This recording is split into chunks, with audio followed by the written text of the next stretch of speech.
कथन और कारण का क्वेश्चन है ये। सामाजिक, आर्थिक एवं राजनीतिक क्षेत्रों में समान आधार निर्मित करने के उद्देश्य से राज्य असमान लोगों के लिए भिन्न व्यवहार कर सकता है। सामाजिक, आर्थिक एवं राजनीतिक क्षेत्रों में समान आधार निर्मित करने के उद्देश्य से राज्य असमान लोगों के लिए भिन्न व्यवहार कर सकता है। ठीक है। कारण कहता है कि समान लोगों में विधि समान होगी और समान रूप से प्रशासित की जाएगी। अब यहां पर दो बातें हैं। यहां ये कह रहा है कि राज्य का ये अधिकार है कि अगर जो है कोई कुछ ऐसे लोग हैं जो असमान लोग हैं, असमान लोग से मतलब क्या है, वो फिजिकली चैलेंज्ड हों, वो आर्थिक रूप से उनमें समस्याएं हों, ठीक है, राजनीतिक रूप से वो पीछे हों, ठीक, सामाजिक रूप से वो पिछड़ेपन का शिकार हों, तो किसी भी प्रकार से हैं, यानी फिजिकल डिसेबिलिटी, मेंटल डिसेबिलिटी, ठीक है, इकोनॉमिकल जो है backward class, political backward class या और चीजें कुछ भी हो, तो उन सबको हम किस में ला सकते हैं, असमान लोगों की सीरीज में हम ला सकते हैं। ठीक है ना। और लेकिन साथ साथ ये क्या कह रहा है कि सामाजिक, आर्थिक एवं राजनीतिक क्षेत्रों में समान आधार निर्मित करने के उद्देश्य से ऐसे लोगों को किस क्षेत्र में, सामाजिक क्षेत्र में, आर्थिक क्षेत्र में या राजनीतिक क्षेत्र में समान आधार निर्मित करने के लिए क्या करना चाहिए, राज्य भिन्न व्यवहार कर सकता है। अभी भिन्न व्यवहार का मतलब क्या हो सकता है, उन्हें किसी प्रकार का वेटेज दे सकता है, उन्हें किसी प्रकार की विशिष्ट सुविधाएं दे सकता है, ठीक है, विशिष्ट प्रयोजन उनके लिए कर सकता है। ठीक है ना। तो ये बात सही है कि हाँ ऐसा कर सकता है। अब कारण क्या कह रहा है कि समान लोगों में विधि समान होगी और समान रूप से प्रशासित की जाएगी। देखिए अब जो समान है मतलब अब कोई भी, जैसे मान लीजिए महिलाएं हैं, ठीक है, या बच्चे हैं, तो उनके लिए एक अलग प्रकार का कानून हो सकता है, उनके लिए एक अलग प्रकार की विधि हो सकती है। लेकिन अगर असमान व्यक्ति है तो उसके लिए हम अलग प्रकार का कानून भी बना सकते हैं। जैसे महिलाएं हैं, बच्चे हैं, इनके लिए हम अलग कानून बना सकते हैं, लेकिन बाकी सब लोगों के लिए हम क्या कर सकते हैं, समान कानून ही बना सकते हैं। ठीक है ना। तो ऐसे में इसका मतलब सही है कि जो आर कह रहा है समान लोगों में विधि समान होगी और समान रूप से प्रशासित की जाएगी, ये सही है। इसका मतलब कि ए भी सही है और आर भी सही है और आर जो है ए की सही व्याख्या भी कर रहा है, यानी सही स्पष्टीकरण भी है। तो इसमें क्या सही हो जाएगा, ए ऑप्शन सही हो जाएगा। ठीक है। आइए अगला क्वेश्चन देखें हम लोग। भारत के संदर्भ में निम्नलिखित में से कौन सा अधिकार और कर्तव्यों के बीच सही संबंध है। भारत के संदर्भ में निम्नलिखित में से कौन सा अधिकार और कर्तव्यों के बीच सही संबंध है। अधिकार कर्तव्यों के साथ सह संबंधित है। कह रहा है, क्वेश्चन क्या कह रहा है कि भारत के संदर्भ में निम्नलिखित में से कौन सा अधिकार और कर्तव्य के बीच सही संबंध है। ए कह रहा है अधिकार कर्तव्यों के साथ साथ संबंधित है, सही बात है, क्योंकि सही संबंध पूछ रहा है ना, तो ये बात तो सही है। बी कह रहा है अधिकार व्यक्तिगत और अंतः समाज और कर्तव्यों से स्वतंत्र हैं। नहीं, ये बिल्कुल नहीं है। अधिकार व्यक्तिगत और अंतः समाज और कर्तव्यों से स्वतंत्र नहीं है। मेरे हिसाब से ये आंसर नहीं, ये विकल्प सही नहीं है। सी कह रहा है नागरिक के व्यक्ति के विकास के लिए अधिकार महत्वपूर्ण है ना कि कर्तव्य। अधिकार महत्वपूर्ण है ना कि कर्तव्य। अगर सही वे में देखा जाए तो अगर आप केवल अधिकार की मांग करेंगे और अपने कर्तव्यों को नहीं समझेंगे तो कोई भी समाज चल नहीं सकता है। हमें अधिकार और कर्तव्यों के बीच में सही सामंजस्य भी स्थापित करना होता है। ठीक है ना। तो ऐसे में अधिकार महत्वपूर्ण है तो कर्तव्य भी महत्वपूर्ण है। ठीक है ना, दोनों का साथ होना चाहिए, इसलिए ये विकल्प भी सही नहीं है। राज्य के स्थायित्व के लिए कर्तव्य महत्वपूर्ण है ना कि अधिकार। ऐसा नहीं हो सकता है कि आप केवल कर्तव्यों की बात करें और अधिकारों की बात ही ना करें, बल्कि अगर हमारे कर्तव्य है तो हमारे अधिकार भी हैं, हमारे अधिकार है तो हमारे कर्तव्य भी हैं। इसीलिए क्या किया गया, भारतीय संविधान में दोनों बातें कही गई हैं। ठीक है, ये भी गलत होगा। दो बातें, भाई आपको अधिकार दिया गया, आपको अधिकार कहां दिया गया, आपको मूल अधिकार दिए गए, कहां से कहां तक दिए गए, अनुच्छेद 12 से 35 के बीच में दिए गए। ठीक है ना। लेकिन साथ में इसी में जोड़ा गया मूल कर्तव्य, भारतीय संविधान में मूल कर्तव्य जोड़ा गया। 42वें संविधान संशोधन के माध्यम से क्या किया गया, इसमें मूल कर्तव्यों को जोड़ा गया। और ये मूल कर्तव्य मैंने कहा ना पहले नहीं थे, बल्कि 42वें संविधान संशोधन के माध्यम से इसमें जोड़े गए। पहले 10 मूल कर्तव्य थे और अब कुल कितने हो गए हैं, 11 मूल कर्तव्य। ठीक है ना। तो ये और कहां पर है, ये आर्टिकल 51A में है, आर्टिकल 51A में है। कुल 11 मूल कर्तव्य अब हो गए हैं। तो भाई दोनों इसीलिए संविधान में दिया गया ना कि अधिकार और कर्तव्य दोनों ही साथ होना चाहिए। इसीलिए ये पहला जो विकल्प कह रहा है, क्या कह रहा है पहला विकल्प कह रहा है कि जो अधिकार हैं और कर्तव्य हैं ये दोनों साथ साथ संबंधित हैं। ये विकल्प सर्वाधिक उपयुक्त है और यही विकल्प क्या है, सही है कि अधिकार कर्तव्यों के साथ सह संबंधित है। अगला क्वेश्चन देखते हैं हम लोग। सामाजिक समानता से क्या अभिप्राय है? प्रत्येक व्यक्ति को सामाजिक समानता से क्या अभिप्राय, यानी सोशल इक्वलिटी जो है हमारी,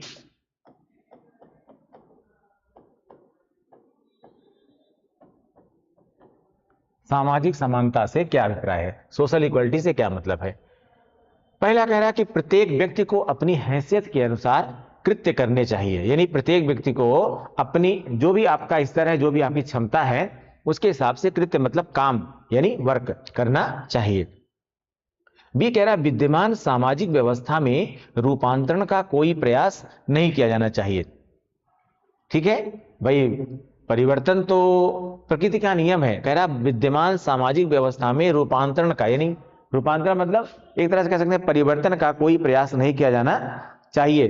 तो इससे सहमत नहीं हुआ जा सकता है कि उससे कोई परिवर्तन नहीं करना चाहिए। ठीक है ना, परिवर्तन करना चाहिए। ठीक। और तीसरा कह रहा है समाज में ऐसी स्थिति जिसमें जाति, मूल, वंश या धर्म के कारण कोई भी व्यक्ति अन्य व्यक्तियों के सापेक्ष हीनता से पीड़ित ना हो। अब अगर सामाजिक समानता की बात करते हैं तो भाई सामाजिक समानता का मतलब क्या हुआ, समाज में सभी लोग लगभग क्या हो, समान हो किसी भी आधार पर। किस आधार पर? देखिए हर आधार पर तो समान नहीं हो सकते। जैसे आर्थिक आधार है तो ऐसा नहीं हो सकता है कि हर व्यक्ति के पास एक बराबर पैसा हो, ऐसा नहीं हो सकता हर व्यक्ति के पास एक बराबर जो है संपत्ति हो। लेकिन हाँ, हर व्यक्ति के पास इतना पैसा जरूर होना चाहिए, यानी उसका आर्थिक स्तर इतना जरूर होना चाहिए कि वो कम से कम जो है एक सामान्य स्थिति, एक साधारण स्थिति, जिसको हम गरीबी रेखा से ऊपर की स्थिति कहते हैं, उसका यानी एक आधारभूत सुविधाओं के साथ अपने जीवन को व्यतीत कर सके। उसके पास ये सब सुविधाएं जरूर होनी चाहिए। ठीक है ना। तो जैसे हम एक सामान्य व्यक्ति ये बात कहते हैं कि किसी भी, देखिए अगर किसी कोई बहुत अमीर हो गया है तो भी बहुत अच्छी बात नहीं होती है। समाजवाद के अंतर्गत दोनों को स्वीकार नहीं किया जाता है। बहुत अगर आप अमीर हैं तो भी अच्छी बात नहीं है, और बहुत गरीब हैं आप तो भी अच्छी बात नहीं है। यानी हम अगर आधारभूत सिद्धांत इसका देखें तो ये कहता है कि कोई व्यक्ति इतना गरीब ना हो कि उसको स्वयं को बेचना पड़ जाए, जैसे दास प्रथा हुआ करती थी। ठीक है, ह्यूमन ट्रैफिकिंग होती है। और कोई व्यक्ति इतना अमीर भी नहीं होना चाहिए कि वह किसी को खरीद सके। दोनों ही बातों को हमें समझना होगा। यहां पर सामाजिक समानता का मतलब यह हुआ यहां पर कि किसी भी व्यक्ति को जाति के आधार पर, उसके वंश के आधार पर या उसके धर्म के कारण से, ठीक है, उसको ये न लगे कि मैं इस जाति का हूं, इस धर्म का हूं, इस वंश का हूं, इसलिए मुझे मैं कमजोर हूं, हीन महसूस करे, अपने आप को कमजोर महसूस करे। ठीक है ना। और अपने आप को कमतर आके ऐसा महसूस नहीं होना चाहिए। यही सामाजिक समानता का उद्देश्य है। ठीक है, तो मेरे हिसाब से ABC आपका सही है। लेकिन आगे देख लीजिए, कमजोर वर्ग के लोगों के सुधार हेतु विशेष प्रयास किए जाने चाहिए। ये सब अपने स्थान पर थोड़ा थोड़ा चीजें सही है, लेकिन सामाजिक समानता का मतलब क्या है? सामाजिक समानता का मतलब हुआ ये, इसमें जाति, धर्म, लिंग या जन्म स्थान के आधार पर, किसी भी आधार पर कोई व्यक्ति अपने आप को हीन महसूस ना करे, कमजोर महसूस ना करे। तो इसमें आंसर क्या होना चाहिए?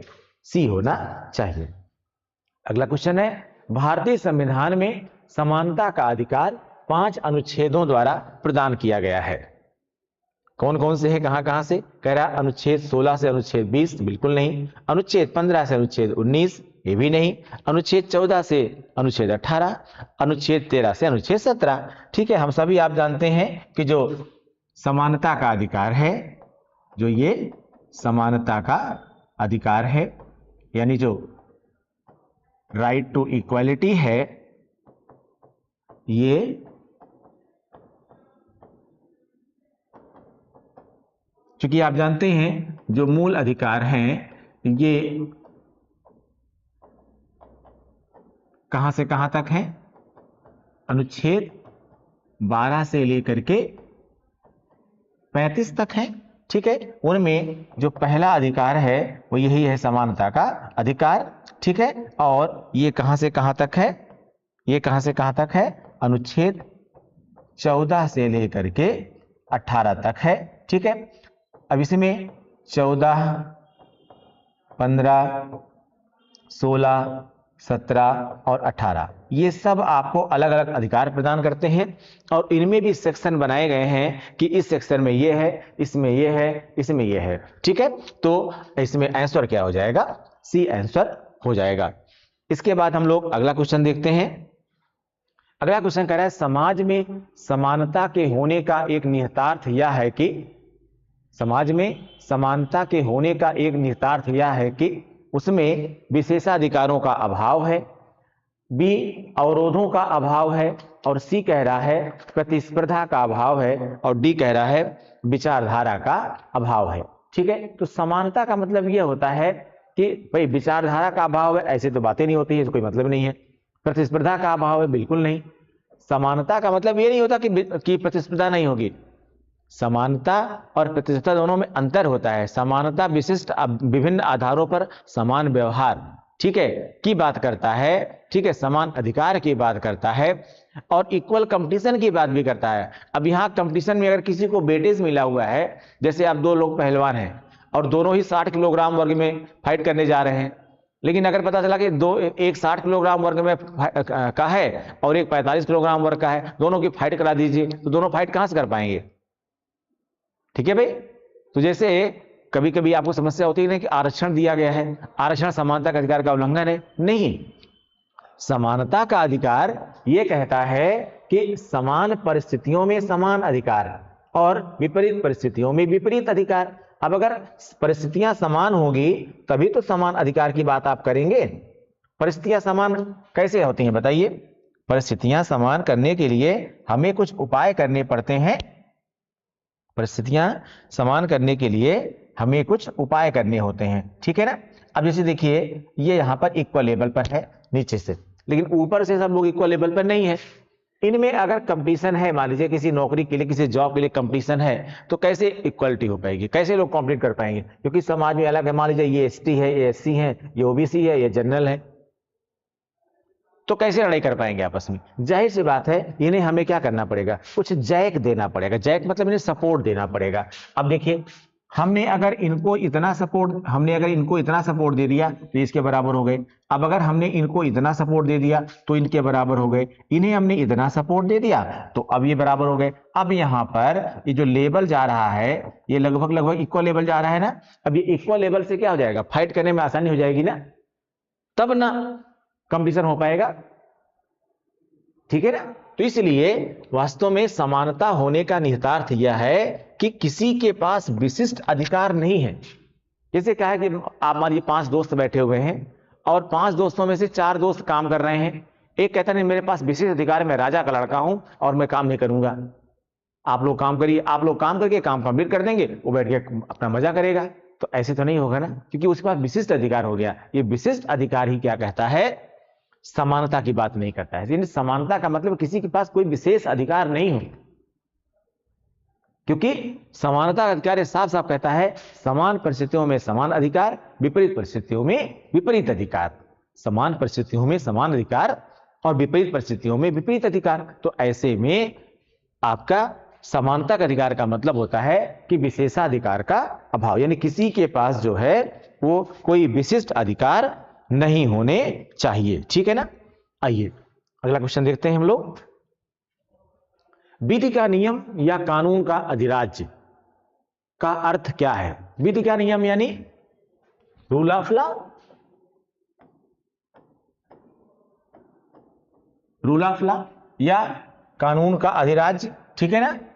कानून का अधिराज्य, ठीक है, का अर्थ क्या है? सभी के लिए एक कानून और सभी के लिए एक न्यायतंत्र। सही है, बिल्कुल, सभी के लिए एक जैसा कानून होना चाहिए और सभी के लिए एक ही प्रकार की न्यायिक प्रणाली भी होनी चाहिए। भाई बात सही है, इसमें दम है। आगे देखते हैं, सभी के लिए एक कानून और सभी के लिए एक राज्य। सभी के लिए एक कानून और सभी के लिए एक राज्य। अब यहां पर राज्य स्पष्ट नहीं है, यहां पर राज्य स्पष्ट नहीं है, इसलिए जो है इस विकल्प को माना जाना थोड़ा मुश्किल होगा। सी कह रहा है सभी के लिए एक राज्य और सभी के लिए एक न्यायतंत्र। सभी के लिए एक राज्य और सभी के लिए एक न्याय, तो एक न्यायतंत्र तो यहां स्पष्ट है, लेकिन अभी भी यहां पर एक राज्य स्पष्ट नहीं है। फिर क्या कह रहा है? एक के लिए सभी कानून और सभी के लिए एक न्यायतंत्र। एक के लिए सभी कानून और सभी के लिए एक न्याय तंत्र। एक के लिए सभी कानून, ये तो कोई मतलब नहीं हुआ, ये तो बात ही खत्म हो गई। कुल मिलाकर के इन तीनों को नहीं माना जाना चाहिए, ठीक है।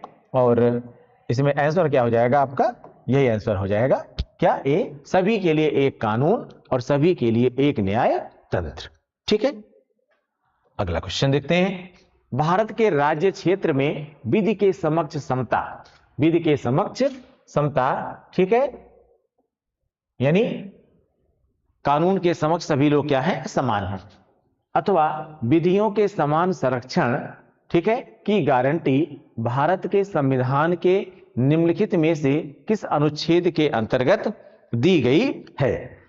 अनुच्छेद 14, अनुच्छेद 15, अनुच्छेद 16, अनुच्छेद 22। एक्चुअली जो आपका अनुच्छेद 14 है, ये क्या करता है?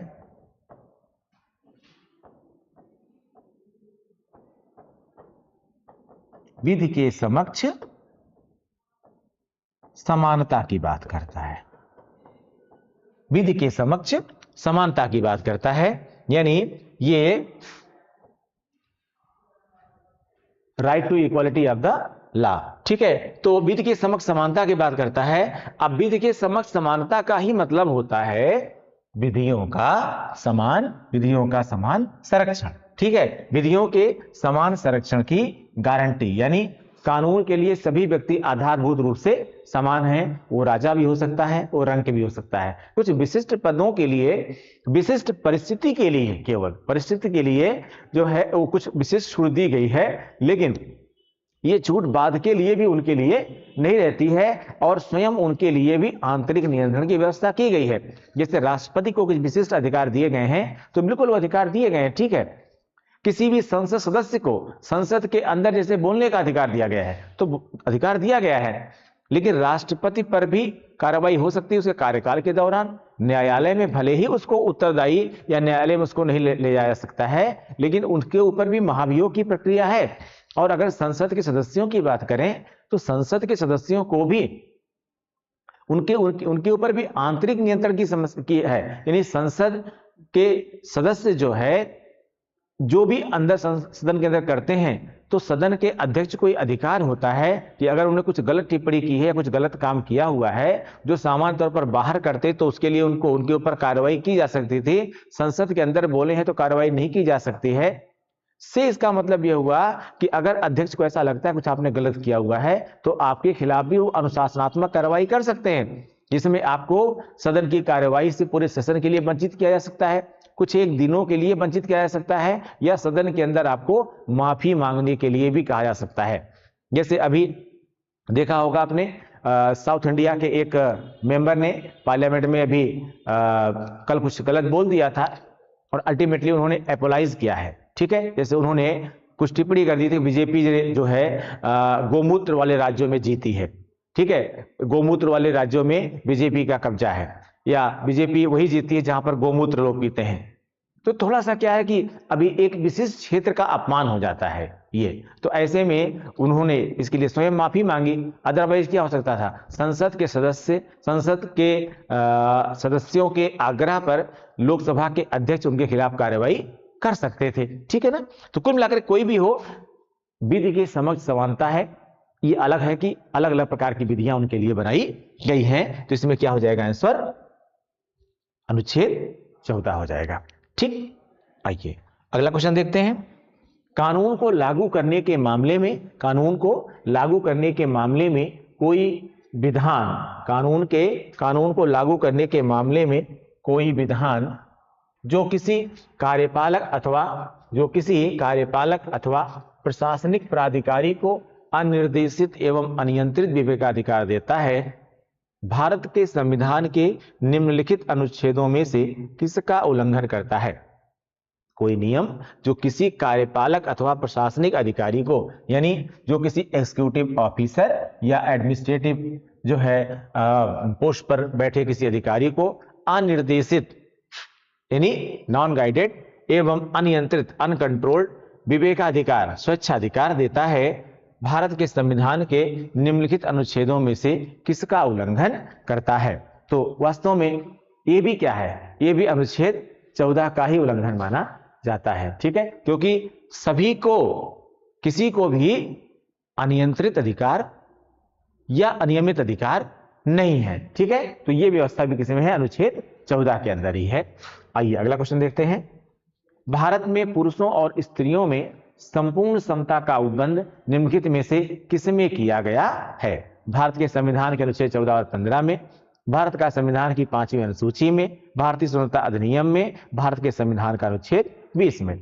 वास्तव में इसमें भी आंसर क्या हो जाएगा? ए हो जाएगा, अनुच्छेद 14 और 15 में।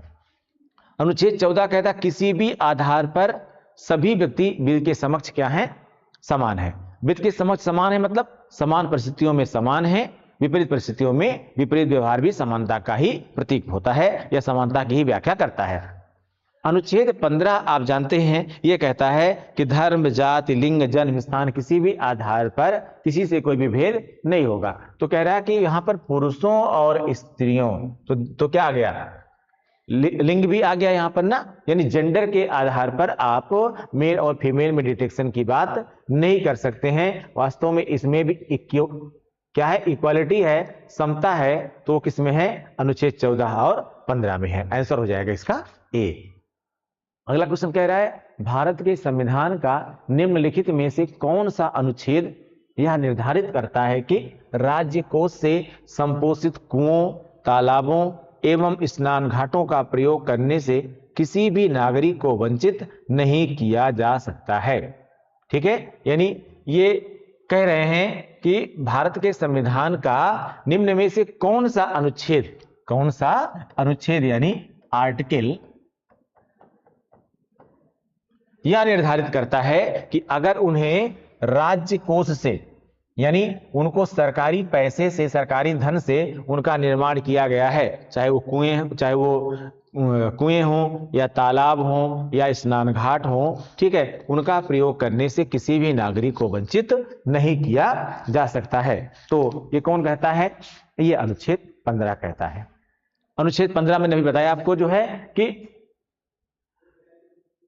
किसी भी आधार पर किसी से कोई भी भेद नहीं किया जा सकता है, यानी धर्म, मूल, वंश, जाति, लिंग या जन्म स्थान के आधार पर किसी से भी भेद नहीं किया जा सकता है। तो जाहिर सी बात है कि अगर कोई सार्वजनिक संपत्ति है तो सार्वजनिक संपत्ति के उपयोग पर भी इस प्रकार से रोक लगाई नहीं जा सकती है। ठीक है ना, ये कौन कहता है? अनुच्छेद 15 कहता है। अगला क्वेश्चन कहते हैं, अगला क्वेश्चन है धर्म आदि के आधार पर विभेद का प्रतिषेध भारत के संविधान का अनुच्छेद 15 एक मौलिक अधिकार है जिसे इसके अधीन वर्गीकृत किया जाएगा। धर्म की स्वतंत्रता का अधिकार, शोषण के विरुद्ध अधिकार, सांस्कृतिक और शैक्षिक अधिकार, समता का अधिकार। चूंकि चैप्टर वाइज क्वेश्चन करा रहे हैं आपको, तो इसमें क्वेश्चन रिपीट करेंगे।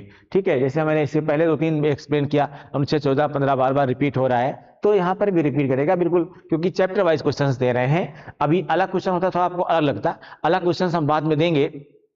लेकिन ये जो समता का अधिकार है कौन सा है? अनुच्छेद 14 से 18 तक जो है समानता का अधिकार है। अब चूंकि स्पेशली धर्म की बात करेंगे तो अनुच्छेद 15 ही है, लेकिन धर्म, लिंग, जन्म स्थान, ठीक है, जाति, किसी भी आधार पर आप विभेद की बात करते हैं तो क्या है? अनुच्छेद 14 से 18 है, यानी समता का अधिकार या समानता का अधिकार। ठीक है, ठीक है, तो इसमें क्या हो जाएगा? आंसर डी हो जाएगा। अगला क्वेश्चन, भारतीय संविधान के किस अनुच्छेद के अंतर्गत शिक्षण संस्थाओं में, जिसमें गैर सरकारी व गैर अनुदान प्राप्त भी सम्मिलित हैं, अन्य पिछड़े अनुसूचित जाति व अनुसूचित जनजाति हेतु आरक्षण की सुविधा प्रदान की गई है? आरक्षण की सुविधा प्रदान की गई है।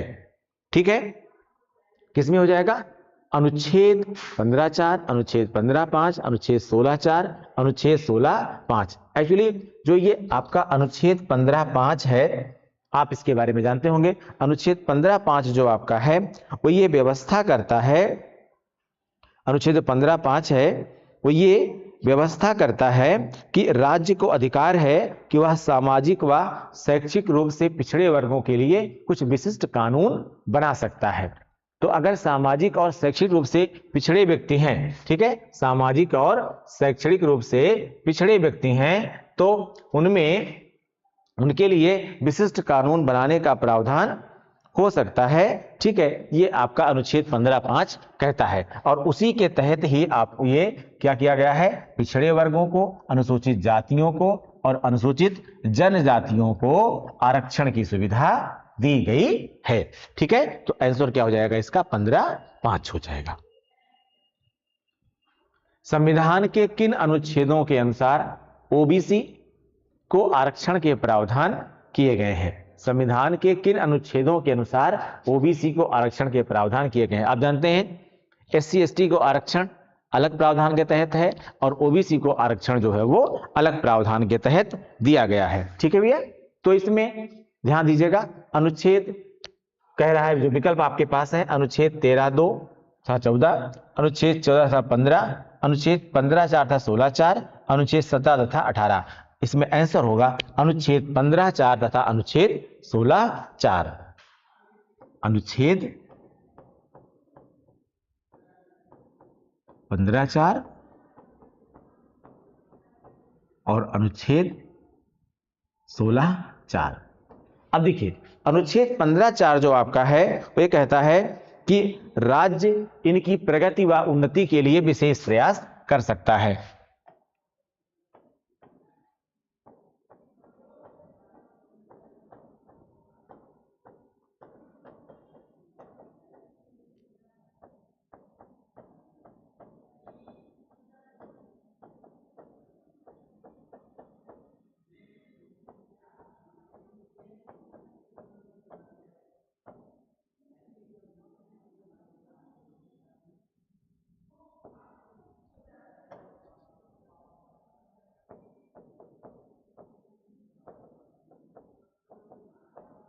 विशेष प्रयास कर सकता है। ठीक है, और यानी ये कौन कहता है? अनुच्छेद 15(4) कहता है। अब अनुच्छेद 16(4) आपका ये कहता है कि पिछड़े वर्ग के नागरिकों के लिए राज्य को, पिछड़े जो वर्ग के नागरिक हैं,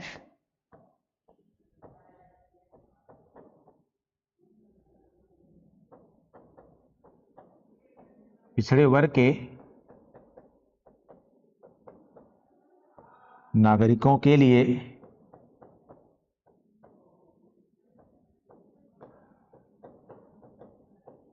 राज्य पदों पर नियुक्ति के लिए, राज्य पदों पर नियुक्ति के लिए विशेष प्रावधान की व्यवस्था, विशेष प्रावधान की व्यवस्था। ठीक है, राज्य पदों पर नियुक्ति के लिए विशेष प्रावधान की व्यवस्था। तो इसमें फिर ये दोनों बातें अनुच्छेद 15(4) और अनुच्छेद 16(4, यानी 15(4) कहता है कि राज्य इनकी प्रगति व उन्नति के लिए विशेष प्रयास कर सकता है, अनुच्छेद 16(4) कहता है कि पिछड़े वर्ग के नागरिकों के लिए राज्य पदों पर नियुक्ति के लिए विशेष प्रावधान की व्यवस्था की जा सकती है। ठीक है, या और जाहिर सी बात है ये विशेष प्रावधान क्या होगा? ये विशेष प्रावधान ही क्या है भाई? ये विशेष प्रावधान ही आपका आरक्षण है। ठीक है, रिजर्वेशन है। ठीक है, तो हिसाब से क्या होगा? आंसर सी इसमें सही होगा। ठीक है, अगला क्वेश्चन, संविधान की प्रस्तावना में प्रयुक्त समाजवाद शब्द को निम्नलिखित किस अनुच्छेद के साथ मिलाकर पढ़ने से, संविधान की प्रस्तावना में प्रयुक्त समाजवाद शब्द को निम्नलिखित किस अनुच्छेदों के साथ मिलाकर पढ़ने से सर्वोच्च न्यायालय को समान कार्य के लिए समान वेतन को मौलिक अधिकार परिभाषित करने की शक्ति प्राप्त हुई। ध्यान दीजिएगा, क्योंकि इसको मौलिक अधिकार पूरी तरह से नहीं माना जाता है समान कार्य के लिए समान वेतन को, लेकिन इसको कुछ अनुच्छेदों के साथ जोड़ करके समान कार्य के लिए समान वेतन की बात की जा सकती है। विकल्प में है अनुच्छेद 14, बी है अनुच्छेद 14 तथा 15, सी है अनुच्छेद 14, 15 तथा 16 और डी है अनुच्छेद 14 तथा अनुच्छेद 16। ठीक है, वास्तव में आंसर होगा इसमें अनुच्छेद 14 और अनुच्छेद 16। अगर इन दोनों को मिला के बात करेंगे, ठीक है ना, तो ऐसे में क्या होगा, इस जो है जो आपकी समाजवाद शब्द आपका है, और समाजवाद शब्द आप जानते हैं प्रस्तावना में जोड़ा गया, बाद में, पहले नहीं था। किससे जोड़ा गया? 42वें संविधान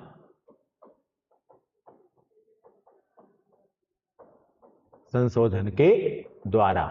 ठीक है ना, तो इस समाजवाद का मतलब भी यहां पर यह हुआ कि समान कार्य के लिए समान वेतन। ठीक है ना, जैसे स्त्री और पुरुष दोनों काम कर रहे हैं, अब पता लगा उसी काम को स्त्रियां करें उनको वेतन कम दीजिए, उसी काम को पुरुष करें उनको वेतन ज्यादा दीजिए। ठीक है, तो यहां पर अनुच्छेद 14 और 16 दोनों को मिला के पढ़ा जाएगा। ठीक है, इसलिए इसमें आंसर हो जाएगा डी। अगला क्वेश्चन कह रहा है, भारतीय संविधान के निम्नांकित अनुच्छेदों में से कौन सा एक लोक नियोजन के विषय में सभी नागरिकों को अवसर की समानता की प्रत्याभूति प्रदान करता है? ठीक है, गारंटी प्रदान करता है। भारतीय संविधान के निम्नांकित अनुच्छेदों में से कौन सा एक लोक नियोजन के विषय में, लोक नियोजन के विषय में, यानी जो सरकारें क्या करती हैं, विभिन्न प्रकार की प्लानिंग करती हैं, नियोजन करती हैं, में सभी नागरिकों को अवसर की समानता, यानी नौकरियों से संबंधित मामला हो या कोई अन्य मामला हो, उसमें अवसर की समानता की बात की जाती है। इसमें कौन सा अनुच्छेद बात इसकी करता है? इसमें हो जाएगा आपका अनुच्छेद 16(1) और अनुच्छेद 16(2). फिलहाल विकल्प क्या है? अनुच्छेद 15, बी कह रहा है अनुच्छेद 16(1), 16(2), अनुच्छेद 16(3), अनुच्छेद 16(3), 4 तथा 5, यानी अनुच्छेद 16(3), 16(4) तथा 16(5। बल्कि इसमें केवल ये बात की गई है अनुच्छेद 16(1) और 16(2) में बात ये की गई है। ठीक है, अनुच्छेद 16(1) और 16(2) में बात की गई है। ठीक है, तो इसमें विकल्प हो जाएगा आपका बी। नेक्स्ट क्वेश्चन देखते हैं हम लोग, भारतीय संविधान का कौन सा अनुच्छेद अस्पृश्यता को समाप्त करता है? अस्पृश्यता यानी अनटचेबिलिटी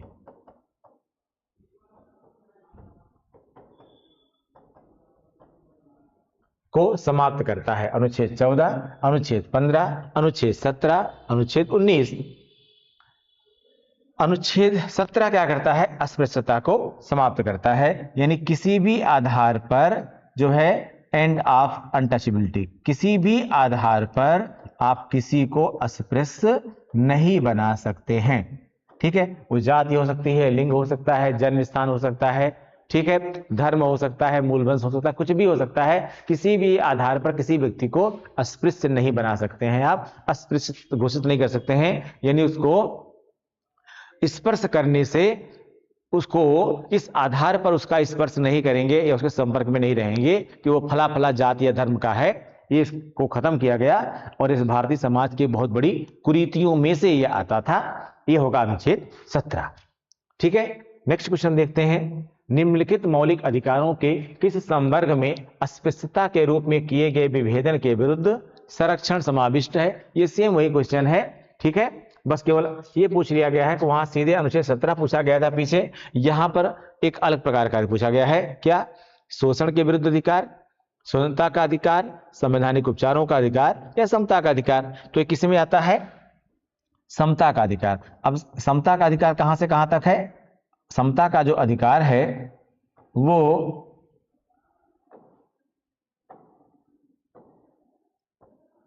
अनुच्छेद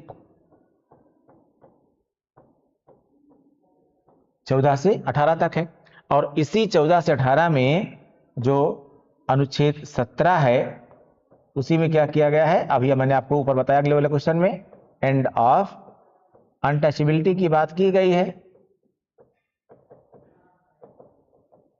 एंड ऑफ अनटचेबिलिटी की यानी अस्पृश्यता के अंत की बात की गई है, तो इसमें आंसर क्या हो जाएगा? डी आंसर सही हो जाएगा। ठीक है, अगला क्वेश्चन देखते हैं। अनुसूचित जाति तथा अनुसूचित जनजाति को किस अनुच्छेद के अंतर्गत मौलिक सामाजिक आर्थिक राजनीतिक तथा सांस्कृतिक अधिकार दिया गया है? अनुसूचित जाति तथा अनुसूचित जनजाति को किस अनुच्छेद के अंतर्गत मौलिक सामाजिक आर्थिक राजनीतिक तथा सांस्कृतिक अधिकार दिया गया है? एक्चुअली ये अधिकार भी अनुच्छेद 17 के अंतर्गत दिया गया है। विकल्प में अनुच्छेद 20 है, अनुच्छेद 19 है, अनुच्छेद 18 है, अनुच्छेद 17 है। क्या होगा आंसर? अनुच्छेद 17 होगा। क्यों ऐसा होगा? क्योंकि अगर विभिन्न आधारों पर आपसे विभेद किया जा रहा है, ठीक है, विभेद किया जा रहा है, ठीक है, किस आधार पर? आपसे जाति के आधार पर, आपसे धर्म के आधार पर, आपसे मूल वंश के आधार पर, ठीक है, या आपसे आपके जेंडर के आधार पर, या आपसे आपके रंग के आधार पर, या अन्य आधार पर, तो ऐसे में आपको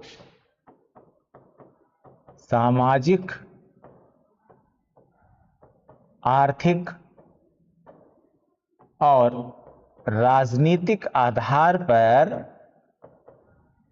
ठीक है, राजनीतिक आधार पर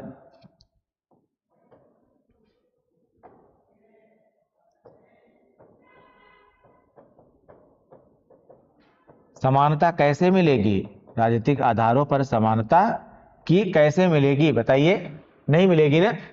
जैसे कि अगर व्यवस्था यही हो कि पहले की व्यवस्थाओं में कि आप अगर फला जाति के हैं या आप फला वर्ग के हैं, ठीक है, या आप महिला हैं, ठीक, तो आपको उच्च पदों पर जाने नहीं दिएगा। वहां पर आप एक अनटचेबल बना दिए गए, वहां पर आप एक तरह से अस्पृश्य कर दिए गए। अब अगर समाज में इस प्रकार की चीजें रहेंगी तो आप उन पदों पर पहुंच ही नहीं पाएंगे, उन व्यवस्थाओं तक आप पहुंच ही नहीं पाएंगे। और अगर आप उन व्यवस्थाओं तक पहुंच ही नहीं पाएंगे तो फिर आपका कह सकते हैं उत्थान कैसे होगा? आपकी जो प्रगति है वो कैसे होगी? थोड़ा सा मुश्किल हो जाएगा। इसीलिए आप सामाजिक तौर पर, आर्थिक तौर पर और राजनीतिक तौर पर, या कह सकते हैं सांस्कृतिक तौर पर भी विभिन्न आधारों पर आपका जो पार्टिसिपेशन है वो पार्टिसिपेशन ही नहीं हो पाएगा, और इस आधारों पर आपके साथ क्या होगा? विभेद होता हुआ चला जाएगा। समझ रहे हैं आप? तो इसलिए इस आधार पर आप जो है वहां तक पहुंच ही नहीं पाएंगे। ठीक है, तो अनुसूचित जाति तथा अनुसूचित जनजाति को किस अनुच्छेद के अंतर्गत, ठीक है, तो कौन होगा? अनुच्छेद 17 होगा। बेसिकली क्या है? समानता ही आपको वहां तक पहुंचाने के लिए प्रेरित करती है, समानता ही आपको वहां तक ले जाती है। ठीक है, तो इसमें आंसर हो जाएगा आपका 17। अगला क्वेश्चन देखते हैं हम लोग। अस्पृश्यता से उद्भूत अपराध गठित नहीं होगा। अस्पृश्यता से यानी अनटचेबिलिटी से उद्भूत अपराध गठित नहीं होगा, जबकि अभियुक्त, पहला बिल कह रहा है, बहुत इंपॉर्टेंट क्वेश्चन है और एक्सप्लेनेटरी क्वेश्चन, समझिएगा इसको आप लोग, कि अस्पृश्यता से उत्पन्न अपराध गठित नहीं होगा। ठीक है, कब? ये कह रहा अभियुक्त का कार्य जनसाधारण के किसी अनुभाग के व्यक्तियों के लाभ के लिए सृष्ट एक पूर्त न्यास के अधीन लाभ के उपभोग करने के संबंध में है। ठीक है, बी कह रहा अभियुक्त का कार्य अलंकारों के उपयोग करने के संबंध में है। सी कह रहा अभियुक्त के अपराध कारित करने में सक्षम नहीं होने से है। और डी कह रहा है अभियुक्त और परिवादी पीड़ित समान सामाजिक समूह से हैं। ठीक है, एक्चुअली इन तीनों का कोई मतलब नहीं है, इन तीनों का मतलब नहीं है। आप ए विकल्प पर विचार करिए। ए फिर से पढ़िए एक बार। कह रहा अभियुक्त का कार्य जनसाधारण के किसी अनुभाग यानी किसी सेक्शन के व्यक्तियों के लाभ के लिए सृष्ट यानी बनाया हुआ एक पूर्त न्यास यानी एक ट्रस्ट के अधीन लाभ के उपयोग करने के संदर्भ में है। यानी यहां पर यह कहता है कि अस्पृश्यता से संबंधित अपराध तभी होगा जब एक संगठित समूह में काम करने वाले व्यक्ति इस प्रकार की व्यवस्थाओं का कहीं ना कहीं प्रतिभाग करते हैं या उसमें विभेद करते हैं। तो इसमें आंसर क्या हो जाएगा? अनुच्छेद 19 में, इसमें क्वेश्चन नंबर 19 में क्या हो जाएगा? ए आंसर हो जाएगा। ठीक है, 20वां देखिएगा, निम्नलिखित में से कौन सा मौलिक अधिकार का भाग नहीं है? शिक्षा का अधिकार, अल्पसंख्यकों द्वारा शैक्षिक संस्थान स्थापित करने का अधिकार, सी कह रहा उपाधियों से विभूषित होने का अधिकार, और डी कह रहा अस्पृश्यता के विरुद्ध अधिकार। देखिए, शिक्षा का अधिकार आपका मौलिक अधिकार है, ठीक है, जो अनुच्छेद 21A में दे दिया गया। अल्पसंख्यकों द्वारा शैक्षिक संस्थान स्थापित करने का अधिकार, माइनॉरिटी के लोग भी एजुकेशनल इंस्टीट्यूट स्थापित कर सकते हैं, ये भी आपका मौलिक अधिकार है। उपाधियों से विभूषित अस्पृश्यता के विरुद्ध अधिकार, बिल्कुल अनटचेबिलिटी आप किसी तरह से अनाउंस नहीं कर सकते, ये भी आपका मौलिक अधिकार है। लेकिन ये आपका मौलिक अधिकार नहीं है, क्या? उपाधियों से विभूषित होने का। उपाधियों का अंत किया गया है, अनुच्छेद 18 में सीधे क्या किया गया है? उपाधियों का अंत किया गया है। किसी भी प्रकार से सैनिक और शैक्षिक क्षेत्र में छोड़ करके, सैनिक और शैक्षणिक क्षेत्र में छोड़ करके किसी भी प्रकार से किसी को उपाधियों का उपयोग करने का अधिकार नहीं है। ठीक है, तो ये आपका मौलिक अधिकार नहीं है। अब क्वेश्चन के हिसाब से देखिए आप, तो इसमें आंसर क्या हो जाएगा? इसमें आंसर हो जाएगा सी। ठीक है ना? तो ये तो कुल आपके 20 क्वेश्चन। आशा करता हूं आपको बढ़िया लगे होंगे क्वेश्चंस, अच्छे क्वेश्चंस आपके हैं, कंटिन्यू लगे रहिए। अभी मैंने कहा पहले वादा किया था, अभी हम नंबर ऑफ क्वेश्चंस थोड़ा और बढ़ाएंगे, ठीक है, जिससे हम लगभग हर चैप्टर को कवर कर सके। तो ये भी हो सकता है कि एक लेक्चर में हम कम से कम 30 क्वेश्चन ले लें, जिससे कि हम 2 सेक्शन को कवर कर सके, तो वो भी हमारी कोशिश रहेगी। ठीक है, मिलते हैं। आप लोग वीडियोस को लाइक करते रहिए, शेयर करिए।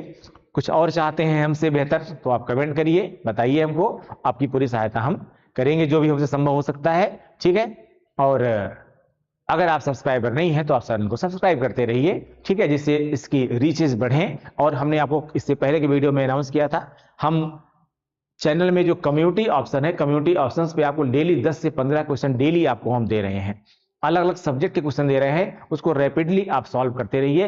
ये तो हम एक्सप्रेशन के लिए क्वेश्चन आपके टेस्ट सीरीज चला रहे हैं, प्रैक्टिस सेट चला रहे हैं, लेकिन वहां पर सीधे आपको वन साइडेड आप बैठ के भी स्पीडली क्वेश्चन सॉल्व कर सके, उसके लिए भी हम पूरा दे रहे हैं कम्युनिटी पे क्वेश्चन। तो उसको भी आप करते रहिए सॉल्व, और उसको भी आप लोग लाइक करते रहिए, जिससे हमको पता चले कि हमारी टीम को पता चलता रहे कि हम सही दिशा में जा रहे हैं। ठीक है, फिलहाल इसका एक ऐसा सीट है, आप लोग क्या मिला लीजिए, यह ऐसा सीट आपकी है पूरी।